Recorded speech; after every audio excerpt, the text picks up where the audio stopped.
राम राम. मखाण्याची खीर बनवण्यासाठी गॅसवर कढई तापायला ठेवली आहे. त्यामध्ये घालूया 2 ते 3 चमचे साजूक तूप. तूप गरम झालं आहे. त्यामध्ये घालूया 1 बोल मखाणे. गॅसची फ्लेम लो टू मीडियम आणि सतत चाळ देत 5 ते 6 मिनटं मखाणे खमंग परतून घेऊ. परतलेले मखाणे एका बोलमध्ये काढून संपूर्णपणे गार करून घेऊ. हाताने ओबडधोबड बारीक करून घेऊ.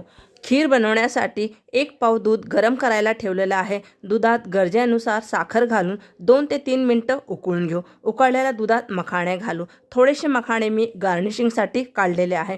2 ते 3 मिनटं मखाणे दुधात उकळून घेऊ. आवडीनुसार यामध्ये ड्रायफ्रूट्स घालू. इथे मी पिस्ता घातलेला आहे. वेलची पूड घालून पुन्हा 1 मिनटं उकळून घेऊ. मस्त. गॅस बंद करूया. तर इथे नवरात्र स्पेशल मखाण्याची खीर बनून तयार आहे. मखाण्याची खीर बोलमध्ये काढल्यानंतर गार्निशिंगसाठी काढलेले मखाणे घालून ड्रायफ्रूट्स घालून सजावट